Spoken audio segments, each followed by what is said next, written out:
Assalamu alaikum students of class 7th. How are you? I hope you will be fine inshallah. Let's come to the lesson. All of you open your books, page number 9. Students, as you know, we were reading unit number 2. This is class 6 of Muslim literature. مسلمانوں کا معیاری ادب، ایسا literature, ایسی writing جو بہت معیاری ہو، بہت اعلیٰ کوالٹی کا ہو، اتنا کلاسک ہو، اتنا اعلیٰ ہو کہ قدیم زمانے میں لکھا ہوا لٹریچر بھی آج تک پسند کیا جاتا ہو اور اس کی امپورٹنس کسی طرح کم نہ ہوئی ہو.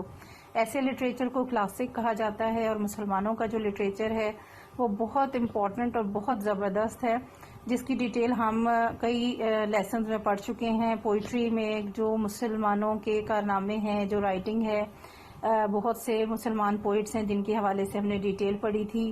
اور پوئٹری میں ہی جو دو بہت ہی خوبصورت اگزامپلز یہاں بیان کی گئی ہیں پوئٹری کے حوالے سے، جو ایک منطق طائر تھی پوئم جو پرشین میں لکھی گئی، اور اس کے رائٹر تھے، اس کے پوئٹ تھے شیخ فرید الدین اطر.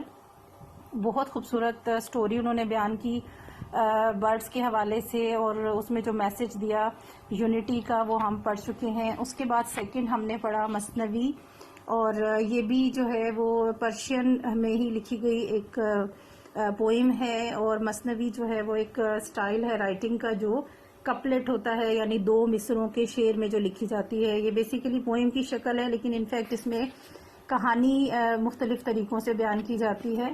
اور یہاں پر ہم نے دیکھا کہ مثنوی مانوی جو بہت ہی خوبصورت پوئم ہے اور رومی کا سب سے کلاسک ورک ہے، مولانا جلال الدین رومی کے حوالے سے ہم نے دیکھا، جو بہت فیمس رہی ہے اور اس کو بہت زیادہ لوگ متاثر ہوئے ہیں. بہت سے رائٹرز نے ان چیزوں کو لے کر خود اس کے اوپر کئی چیزیں لکھی ہیں. سو یہ ڈیٹیل ہم نے پڑھ لی تھی، جس میں دو انہوں نے خاص پوئمز لکھی تھیں. ایک فلوٹ کے حوالے سے ایک ایگزامپل بیان کی، اور اس میں بتایا کہ جب لوگ الگ ہو جاتے ہیں، علیحدہ ہو جاتے ہیں، بکھر جاتے ہیں تو کتنا تکلیف دہ مرحلہ ہوتا ہے. تو انسانوں کا آپس میں متحد ہونا ضروری ہے. اسی طریقے سے زبان کے حوالے سے ایک سٹوری بیان کی انہوں نے. 4 لوگ تھے جو اپنے ایک کوائن ملنے پر جھگڑ رہے تھے، اور بیسیکلی وہ ایک ہی پوائنٹ پہ ایک ہی بات کر رہے تھے، ایک ہی چیز کا نام لے رہے تھے، لیکن ان کی زبانیں الگ ہونے کی وجہ سے وہ ایک دوسرے کو انڈرسٹینڈ نہیں کر پا رہے تھے.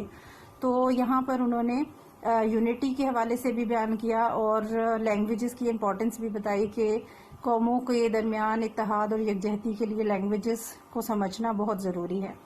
یہ ٹاپک ہم پڑھ چکے ہیں. اور اس کے بعد فکشن سٹارٹ ہوگا، افسانہ.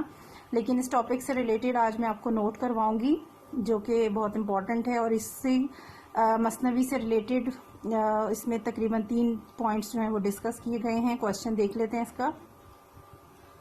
کوشچن نمبر 2، what is مثنوی؟ What is the name of مثنوی written by Maulana Jalal ud-Din Rumi and what is its central idea؟ 3 چیزیں یہاں پوچھی گئی ہیں. اگر ہم اس کو سیپریٹ کرتے ہیں تو 3 کوشچنز الگ الگ بن جاتے ہیں، اور کمبائن کرتے ہیں تو ایک ڈیٹیلڈ آنسر ہمیں دینا پڑے گا، جس میں تینوں پوائنٹس ڈسکس کیے جائیں گے. مثنوی کی ڈیفینیشن ہوگی، مثنوی جو نام مولانا جلال الدین رومی نے رکھا تھا اس کے حوالے سے، اور اس کے ساتھ ساتھ جو یہ پوئم لکھی گئی ہے مثنوی، اس کا سینٹرل آئیڈیا کیا ہے. بک پر سے ہمیں آسانی سے یہ آنسر مل جائے گا. میں یہاں پر بھی آپ کو نوٹ ڈاؤن کروا رہی ہوں، لیکن اس کے ساتھ ساتھ میں آپ کو ایک نوٹ بھی سینڈ کروں گی، تو آپ وہاں سے آرام سے وہ نوٹ لکھ سکتے ہیں. یہاں پر بھی آپ اگر اس پیراگراف کی ریڈنگ کریں گے تو آپ خود سے اس کا آنسر نکال سکتے ہیں. فرسٹ 2 لائنز میں مثنوی کی ڈیفینیشن جو کوشچن کا پہلا پارٹ ہے، وٹ از مثنوی، تو آپ یہاں بتائیں گے in Persian masnavi means a special style of poetry similar to couplets. یہاں تک لکھیں گے، یہ فرسٹ پارٹ ہو جائے گا.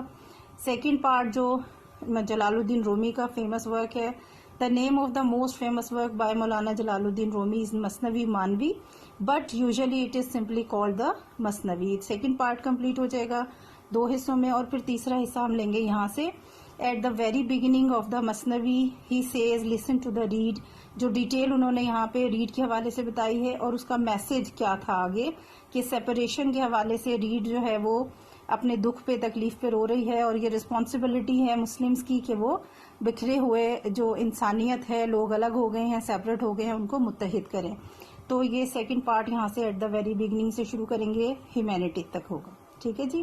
سو آپ آسانی سے آنسر یہاں سے بھی لکھ سکتے ہیں. فرسٹ لائن کا حصہ آئے گا یہاں سے، سیکنڈ کا یہاں سے یہاں تک، اور تھرڈ پورشن یہ لیں گے. تو ہمارا تینوں پارٹس جو کوشچن کے ہیں کوشچن میں ڈیمانڈ کی گئی ہے اس کو ہم کمپلیٹ کر لیں گے. اس کے ساتھ ساتھ میں آپ کو ایک پکچر بھی سینڈ کروں گی نوٹ کی، آپ وہ لے کر کاپی میں نوٹ لکھ سکتے ہیں. ٹھیک ہے، آج کے لیے اتنا کافی ہے. نیکسٹ ٹاپک جو ہے فکشن وہ انشاءاللہ نیکسٹ لیسن میں اسٹارٹ کریں گے. ٹل دین اللہ حافظ.